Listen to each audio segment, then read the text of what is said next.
આજની ધર્મકથા. પ્રણામ. 64 પ્રકારી પૂજા.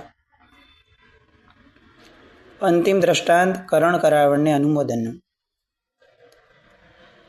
એ દ્રષ્ટાંતની અંદરમાં કરણ તરીકે બલભદ્ર મુનિ, કરાવણ તરીકે પેલો રથકાર અને અનુમોદક તરીકે હરણ્યો. ત્રણેયને મૃત્યુ પછીથી સમાન ગતિ, સમાન વૃદ્ધિ, બધું જ સમાન મળ્યું. આ આધાર આપવામાં આવે છે કે આપણે ત્યાં એક સરસ મજાની પંક્તિ હોય છે, કરણ કરાવણને અનુમોદન સરખા ફરણ પછી. પણ આ પંક્તિને આપણે કેટલીક વાર એ રીતે લઈએ છીએ કે આપણે જે અનુમોદન કરીએ છીએ એ અનુમોદન પણ કરણ જેટલું જ ફળ આપે.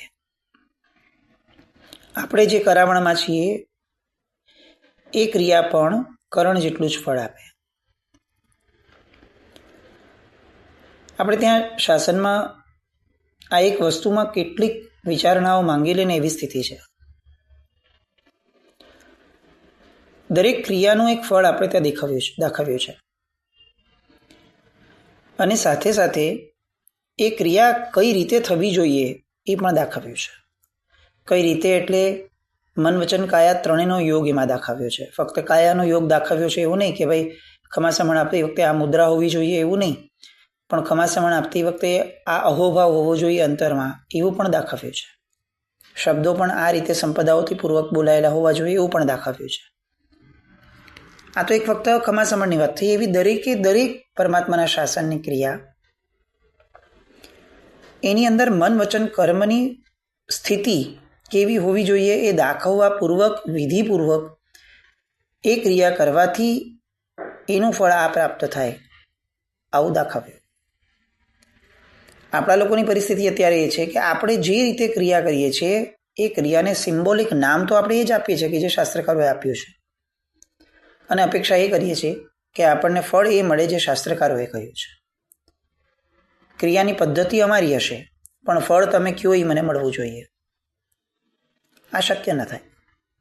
અને એટલે જ કદાચ 80 વર્ષનું, 90-100 વર્ષનું જીવન પૂરું થઈ જાય અને તેમ છતાં શાસ્ત્રકાર ભગવંતોએ ક્રિયા કરવા દ્વારા જે પરિણતિ મળવી જોઈએ એ પરિણતિની વાત કરી, એની સાથે આપણે ક્યાંય મીન મેઘ પણ મેચ જ નથી થતા. અને તેમ છતાં મનમાં આપણને એવો ભાવ કે એવો ભ્રમ રહે છે કે આપણને આવું ફળ મળશે. સામાયિક કરી છે તો આટલા દેવલોકનું આયુષ્ય, નવકારશી કરી છે તો આટલા નરકનું આયુષ્ય તૂટશે, ભગવાનના દર્શન કરવા જઈએ છે તો આટલું તૂટશે. આ વાતો ક્યાંય ખોટી નથી, પણ આપણી પદ્ધતિ એ એના ઊંડાણમાં ગયા વગરની છે. અને એટલે જ કદાચ આપણે કોરાને કોરા જ રહીએ છીએ. પંડિત વીર વિજયજી મહારાજ સાહેબે 64 પ્રકારી પૂજાના અનેક દ્રષ્ટાંતો સાથે જે રીતે કર્મ સાહિત્યની વાતોને સમજાવી, એ જ રીતે આખીને આખી પરમાત્માની પૂજાની પ્રક્રિયામાં જે મહત્વની 8 પૂજાઓ છે, અષ્ટપ્રકારી પૂજા જેને આપણે આજે કહીએ છીએ, એ અષ્ટપ્રકારી પૂજાના દ્રષ્ટાંતો આપીને તે પૂજાની મહત્તા પણ સમજાવી. આપણી પર ઉપકાર કર્યો, કર્મ તો સમજાવ્યું, કેટલોક ભક્તિયોગ પણ આપણને સમજાવવા માટે એમણે દ્રષ્ટાંતો આપ્યા. સૌથી પહેલી જળ પૂજા. જળ પૂજાથી નિર્મળ કઈ રીતે થવાય, આવો પ્રશ્ન સામાન્ય રીતે દરેકને થવો જોઈએ. આપણે દુહાઓ વગેરેમાં બોલીએ છીએ. તો જળ પૂજાથી નિર્મળતા કઈ રીતે પ્રાપ્ત થાય, આવા કોઈ દ્રષ્ટાંતો છે કે જેના આધારે આપણે એવું કહી શકીએ કે અચ્છા આ ધીસ ઇઝ પ્રૂવન? તો એમણે અહીંયા દ્રષ્ટાંત આપ્યું. બ્રહ્મપુર નામનું નગર, યજ્ઞવક્ત્ર નામનો બ્રાહ્મણ અને એની પત્ની સોમશ્રી, આખું નામ સોમેશ્વરી, પતિ પત્ની રહેતા હતા. બંનેનો સ્વભાવ ખૂબ સરળ અને ખૂબ શાલીનતાવાળો. હવે યજ્ઞવક્ત્રના પિતા જે છે એ સોમિલનું અવસાન થયું. બ્રાહ્મણ છે, એટલે કેટલીક વિધિઓ, કેટલીક પરંપરાઓ, એ બધું રહેવાનું. એટલે હવે એમનું 12મું કરવાની વાત આવી. એમની અંદરમાં વિધિ એવી હતી કે એક નિર્મળ જળ એટલે કે શુદ્ધ જળ અને નવો ઘડો, ચોખ્ખા પાણી સાથે નવો ઘડો એ લઈ આવવાનો અને એના દ્વારા વિધિઓ કરવાની. એટલે આ બ્રાહ્મણની પત્ની યજ્ઞવક્ત્રની માતા એને એક નવો ઘડો ખરીદી લીધો અને એ દિવસે 12મું કરવાનું. તો એ દિવસે સવારે એમણે આ સોમશ્રીને કહ્યું કે તમે જઈ આવો અને નદીએથી પાણી ભરી અને આ નવા ઘડાની અંદરમાંથી પાણી લાવી અને આ વિધિ માટે તમે ઘડો ભરીને લઈ આવો. એ સાસુનું નામ હતું સોમા. સોમા સાસુએ કહ્યું અને સોમશ્રી એ આજ્ઞાંકિત પુત્રવધુની જેમ આમાં એમનું રૂટીન જ હશે એ સમયે, કારણ કે નળ તો ઘરમાં હતા નહીં. એ તો બધી અત્યારના વિજ્ઞાનની બધી આ નિપજો છે. નદીએ પાણી ભરવા ગઈ, પાણી ભરીને પાછી ફરી રહી હતી. રસ્તાની અંદરમાં એક જિનાલય આવ્યો. એ જિનાલયમાં બહારથી દેખાતું હતું કે ભગવાનનો અભિષેક થઈ રહ્યો છે. આ સોમશ્રીને સંભાવ કોઈ પણ કારણસર એ પરમાત્મા પ્રત્યે કેટલોક સદભાવ, કેટલોક અહોભાવ અને કેટલોક રાગનો ભાવ પણ જન્મ્યો. એને દ્રશ્ય બહુ ગમ્યું અને જોવા ઊભી રહી ગઈ. એ જે અભિષેક થતો હતો ધારા કળશો દ્વારા, એ બહાર ઊભી એને દેખાતું હતું અને જોતાં જોતાં એને ખૂબ આનંદ થવા લાગ્યો કે આ કેટલી સરસ. કારણ કે બ્રાહ્મણ વગેરેની અંદરમાં દરેક વ્યક્તિને અભિષેક કરવાની છૂટ નથી હોતી. એટલે એને એ જે પરમાત્માના શાસનની એક્સક્લુઝિવ એક આપણી ત્યાં આ પરંપરા છે કે અહીંયા દરેકે દરેક વ્યક્તિને એના આરાધ્ય દેવની આરાધના કરવા માટેની છૂટ છે. એટલે એ એકદમ જોતી ઊભી રહી ગઈ કે આ કેટલો આનંદનો વિષય છે. એવામાં પાછળથી એની સખીઓ કે જે રોજ નદીએ એની સાથે પાણી ભરવા આવતી હતી અને જૈન મતને અનુસરતી હતી, એ બધી સખીઓ એ તરત જ જળ પૂજા કરવા ગઈ. આ બધું જોઈ રાખતી હતી. એને બહુ આનંદ થયો કે આ કેટલો સરસ લાભ છે અને આવા ભગવાન, એમની આવી રીતે ભક્તિ આપણને કરવા મળે, સ્વયં આપણને ડાયરેક્ટ કરવા મળે. અને બહેનપણીઓને પણ અભિષેક કરતા જોયા, જળ પૂજા કરતા. એટલે સોમશ્રીને પણ મન થયું કે મારે પણ આ અભિષેકની અંદરમાં લાભ લેવો છે, મારે પણ આ જળ પૂજાની અંદરમાં લાભ લેવો છે. એટલે એમની સખીઓએ કહ્યું કે તારા વસ્ત્રો વગેરેના કારણે તું પરમાત્માનો અભિષેક નહીં કરી શકે, પણ તું જળ પૂજા કરી શકીશ. એટલે એને દેરાસરમાં લઈ ગયા અને ત્યાં એક જળનો કુંભ હતો. એ કુંભની અંદરમાં આ સોમશ્રીએ પોતે જે આખું કુંભમાં પાણી લઈને આવેલી હતી ઘડામાં, એ પાણી એમાં ઠલવી દીધું. પાણી ઠલવી અને એ ઘડો ભગવાનની સામે ધરીને પ્રાર્થના કરી કે હે ભગવાન, મને તમારી આ દેરાસરની જિનાલયની કે ભગવાનની પૂજાની કોઈ વિધિ આવડતી નથી, પણ મારા તરફથી આ નિર્મળ જળનો પ્રેમથી સ્વીકાર કરજો. ઉત્તમ ભાવપૂર્વક એણે આ ભક્તિ કરી. બહાર આવી. જેવી એ બહાર આવી એટલે તરત જ કેટલાક લોકોએ જોયું, જે બ્રાહ્મણો હતા તેમાંના કોઈક બહેનોએ, અને તરત જ ચુગલી કરવા માટે એ સાસુની પાસે ગયા. આ બાજુ ઘડો ખાલી થયો એટલે સોમશ્રી ફરીથી નવું પાણી ભરવા માટે નદીએ ગઈ. એ નદીએથી પાછી ફરી એ પહેલાં આ બહેનોએ જેટલી કાન બંભેરણી કરવાની હતી બધી કરી લીધી અને એ સાસુનો કિત્તો ગયો. બે કારણો હતા. એક તો ભાઈ એમના પતિનું 12મું હતું અને વિધિ એવી હતી કે ચોખ્ખો ઘડો હોવો જોઈએ, નવો, અને નવા ઘડા દ્વારા પાણી લાવવું જોઈએ. એણે આ નવો ઘડો તો વાપરી લીધો, તો હવે આ ઘડો નવો ન રહ્યો એટલે હવે આ વિધિ દૂષિત થશે. અત્યારે નવો ઘડો ક્યાંથી લાવશો?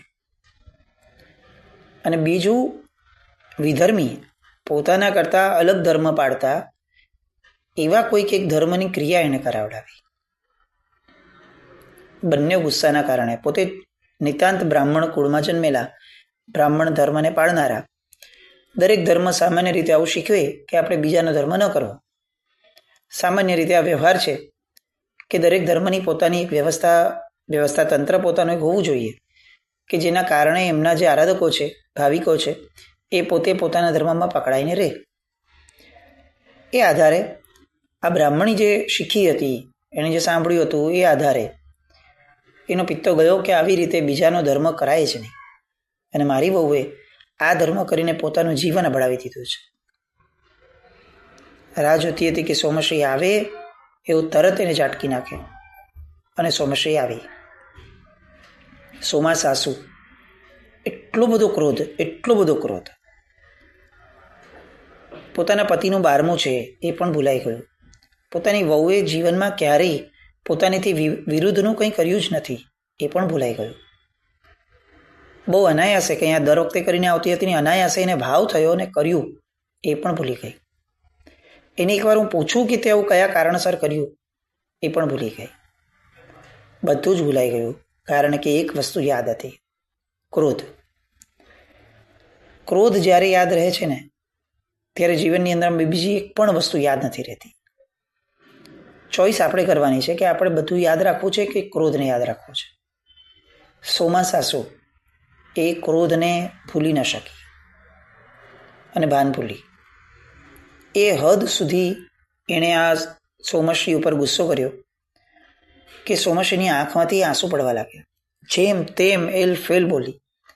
ફક્ત એની માટે બોલી એવું નહીં, એના પિયર પક્ષ માટે બોલી. એટલે પણ ન અટકી, ત્યાંથી આગળ વધી અને એણે જે જૈન ધર્મની ક્રિયા કરી એ જૈન ધર્મ માટે બોલી. એટલે પણ ન અટકી, એણે જે ભગવાનના અભિષેકની ક્રિયા કરી હતી એ જિનેશ્વર ભગવંત માટે પણ જેમ તેમ બોલી. સોમશ્રીને જૈન ધર્મ પ્રત્યે, જૈન મત પ્રત્યે બહુ લાગણી હતી એવી વાત ન હતી, પણ નિર્વિરોધ પણ હતી. અન્ય કોઈ પણ વ્યક્તિનું, કોઈ પણ ધર્મનું, કોઈ પણ ભગવાનનું નબળું ન બોલાય આવા સંસ્કારવાળી હતી. પોતાની એક ક્રિયા નિમિત્તે પોતાના સાસુ રજનું ગજ કરી રહ્યા છે એ પોતે સમજી શકતી હતી, પણ વિનયવંત હતી. એ સમયે પોતે જે ક્રિયા કરી છે એનો અફસોસ જરા પણ એને ઊભો ન થયો કે લે મેં આ ક્યાં કર્યું ને આ બધી મોકાણ ઊભી થઈ. ઉલટાકનું એને એ જે પરમાત્માની જળ પૂજા કરી હતી એ પૂજા દ્વારા એક જે પરિણતિનો આનંદ ઊભો થયો હતો એ આનંદને રૂએ એણે ભગવાનને પ્રાર્થના કરી કે મારી સાસુને સદબુદ્ધિ આપજો અને મારી સાસુના આ કાર્યો માટે એને ક્ષમા કરજો. અનાયાસે એની અંદરમાં આવો ક્રોધ કરતી સાસુ માટે પણ અસદભાવ ઊભો ન થયો. એને એમ થયું કે મેં જે પણ કર્યું એના કારણે મારી સાસુને દુર્ધ્યાન થયું, ક્રોધ થયો. એ રડવા લાગી. એની સાસુએ તો કહી દીધું કે આજ પછીથી મારા ઘરમાં પગ નહીં મૂકતી. એ એક્સ્ટ્રીમ પર આવી. તે મારો નવો લાવેલો ઘડો, એ ઘડાને તે આવી રીતે વાપરી નાખ્યો. હવે હું આ વિધિ કઈ રીતે સંપન્ન કરું? અને બહાર કાઢી મૂકી. આ એક્સ્ટ્રીમ થવા છતાં સોમશ્રીનું મન એણે કરેલી જળ પૂજા માટે ક્યાંય પણ લેશ માત્ર પણ દૂષિત ન થયું. એને થયું કે હું કુંભાર પાસે જાઉં અને એક નવો ઘડો લઈ આવું. અંતે આખા ઝઘડાનો મૂળ તો ઘડો જ છે ને, તો હું ઘડો લઈ આવું. કુંભાર પાસે ગઈ. કુંભાર પાસે જઈ રડતા વદને એણે કુંભારને કહ્યું કે મને એક ઘડો આપો. અને સામે ઘડાની કિંમતની સામે એની આગળ બીજું તો કંઈ હતું નહીં, એટલે એણે પોતે હાથમાં પહેરેલા સૌભાગ્યના ચિહ્ન જેવા કંકણ, સોનાની બંગડી, એ બંગડી એને કાઢીને આપી. પેલો કુંભાર વિચારે છે કે આ શું? એક ઘડાની કિંમત સોનાની બંગડી? નક્કી કંઈક અલગ છે. એટલે બહુ સામાન્ય અને સરસ ભાવે એણે પૂછ્યું, બેન તમે મને ભાઈ કીધો છે કે ભાઈ મને આ ઘડો આપો, તો હું એ ભાઈની રૂએ તમને પૂછું છું કે આ એક ઘડા માટે સોનાની બંગડી કાઢવા જેવી પરિસ્થિતિ કઈ આવી ગઈ? એની આંખમાંથી દળદળ આંસુ જવા લાગ્યા. કુંભારે પૂછ્યું કે જો આપને એવું કંઈ લાગતું હોય તો આપ ન જણાવો, મને કશો વાંધો નથી, પણ મને આ થોડું અજુગતું લાગે છે. બહુ વાત્સલ્યથી પૂછ્યું હતું એટલે સોમશ્રીએ આખો વૃત્તાંત કહી દીધો કે ભાઈ મારા સાસુએ આવી રીતે કહ્યું અને એટલે હું અહીંયા લેવા આવી છું. મારી આગળ બીજું તો કંઈ ધન છે નહીં, મારા પતિ અત્યારે છે નહીં, તો હું તમને તમારી પાસે મારી આગળ આ એક ચિહ્ન છે સૌભાગ્યનું, આપી દઉં. કુંભારને આખા વૃત્તાંતની અંદરમાં સોમશ્રીએ જે ભાવોલ્લાસપૂર્વક જળ પૂજા કરી હતી એ બહુ સ્પર્શી, કે અનાયાસે કોઈ એક સ્ત્રી એને આવું દ્રશ્ય જોઈને મન થયું અને એને પૂજા કરીએ. એને એમ થયું કે લોકો તો લાખો દ્રવ્ય ખર્ચી અને જિનાલયો આખા નાખા બંધાવે છે, લોકો આવા કેટલા સરસ લાભ લેતા હશે. હું એક કુંભાર, મારી શક્તિ શું? અને હું મારા કાર્યમાંથી જ ઊંચો નથી આવતો. આવું મારું દરિદ્રતાનું મારું સ્તર, મારું પુણ્ય નબળું.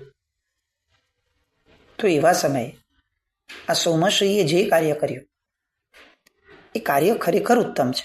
એણે પોતાની શક્તિ મુજબનું સર્વસ્વ કર્યું અને અત્યારે પોતાની શક્તિથી ઉપરવટ જઈ અને સોનાની બંગડી આપીને પણ જો એ ભગવાનની ભક્તિના એ મલાજાને સાચવતી હોય તો મારી પણ કંઈક ફરજ તો છે ને. અને કુંભાર બહુ જ ભક્તિભાવપૂર્વક એણે એ બેનને કીધું કે બેન, તે મને ભાઈ કીધો છે અને બીજું તે જે ભગવાનની ભક્તિ માટે આ કર્યું એ ભક્તિ બહુ શુદ્ધ ભક્તિ છે. હું તો આવી કરી શકતો નથી. કમસે કમ તે જે કરી છે એના અનુમોદન સ્વરૂપે, એના પક્ષ સ્વરૂપે હું આ એક ઘડો તને આપું છું. સોમશ્રીએ ના પાડી દીધી. હું એમ લઈ જ ન શકું. મૂલ્ય ચૂકવ્યા વિના કઈ રીતે કોઈ વસ્તુ લેવાય? અને કુંભારે કીધું કે એક ભાઈ બહેનને ના આપી શકે, અને એના કરતાં પણ આગળ વધીને તારી માટે પણ એ ભગવાન નવા હતા. તને ભાવ થયો ને તે કર્યું. મેં તો જોયું પણ નથી. હું તને સાંભળું છું ને મારી રોમ રાજી વિકસ્વર થાય છે કે આટલી સરસ ભક્તિનો લાભ. તો મારી પણ આ ભક્તિ જે મારા મનમાં પ્રગટી છે એના ખાતર પણ તારે આ લેવું પડશે. સમજાવ્યો. અને કુંભારની એ પરિણતિ એ અંતે સોમશ્રીને પણ સ્પર્શી ગળો લઈને આવી. આ ભાવોલ્લાસની ઇફેક્ટ જુઓ. ક્રોધથી ધમધમતી એવી એની સાસુ હજી આ ગળો લઈને આવી છે અને જે કુંભાર સાથેના વાર્તાલાપ જેટલો સમય થયો હશે એટલો જ સમય, પણ એ સમયની અંદરમાં એ સાસુને અતિશય પારાવાર કહી શકાય એવો પશ્ચાતાપ થઈ ગયો. મેં બહુ ખોટું કર્યું, મારે તારી સાથે આટલું બધું નહોતું કરવું જોઈતું હતું. હવે ટ્વિસ્ટ જુઓ. એને દુઃખ એ બાબતનું થયું કે મારે તારી સાથે ખોટું નહોતું કરવું જોઈતું, પણ એને દુઃખ એ ન થયું કે હું આ ભગવાન માટે કે ધર્મ માટે હું ઘણું બધું બોલી. કેમ? કારણ કે જન્મથી સંસ્કાર હતા કે આ ધર્મ તો આવો જ છે. એટલે ભગવાન માટે જે હેલફેલ બોલાયું હતું, ધર્મ માટે હેલફેલ બોલાયું હતું, એનો કોઈ પશ્ચાતાપ નહીં, એનું કોઈ પ્રાયશ્ચિત નહીં. હા, મેં તારી સાથે બહુ ખોટો વર્તાવ કર્યો અને એને માફી માંગી. એ હદ સુધી કે સાસુ હોવા છતાં પોતે વહુની માફી માંગે છે. એનો હૃદય પલટો સોમશ્રીને પણ સ્પર્શ્યો અને પછીથી બંને જણાએ પોતાનું જીવન જે સાહજિક રીતે પહેલાં જીવતા હતા એ રીતે જ જીવ્યું. એ આખા જીવન દરમિયાનમાં એ પછીથી સોમશ્રીએ એ ભગવાનની ભક્તિઓ કરી હોય એવો ઉલ્લેખ ક્યાંય આવતો નથી. અને સમય જતાં બંને મૃત્યુ પામ્યા પોતપોતાના સમયે. અને પેલો કુંભાર કે જે કુંભારે એને ભક્તિભાવપૂર્વક ઘડો આપ્યો હતો એ પણ મૃત્યુ પામ્યો. આ ત્રણેય મૃત્યુ પામી અને એક જ નગરની અંદરમાં જન્મ લે છે. અલગ અલગ સમયે પણ અલગ અલગ રીતે જન્મ લે છે, પણ જન્મ લે છે. અને આ ત્રણેય એ ભવની અંદરમાં ફરીથી મળે છે. કઈ રીતે મળે છે? શું કારણ? અને એવું કયું નિમિત્ત ઊભું થાય છે કે જેના કારણે આ પૂર્વભવ એ લોકોને યાદ કરાવાય છે, યાદ આવે છે. અને પછીથી શું થાય છે એના દ્વારા જળ પૂજાની જે મહત્તા એ સમયે જે જ્ઞાની ગુરુ ભગવંત હતા એ કઈ રીતે દર્શાવે છે એ બધી વાત. અને સાથે સાથે જળ પૂજાનો આ એક પ્રકાર જે આપણે જોયો, જળ કુંભ ધરવાનો, એની વાતો, આ બધી વાતો માટે આવતીકાલે ફરીથી મળશું. પણ આપણે જે ક્રિયાઓ કરીએ છીએ એ ક્રિયાઓની નિર્મળતાને પામવા માટે નિર્મળ ભાવથી ક્રિયા કરવી પડે. એટલું જ નહીં, પણ નિર્મળ મનથી પણ ક્રિયા કરવી જોઈએ. એ વાતની આવશ્યકતાને પણ આપણે થોડું ચિંતન મનનમાં લાવીએ. જીનાગ્નવૃત્તિ કંઈ પણ બોલાય તો મેં ચામી તુકડમ જૈનમ જયતિ શાસન.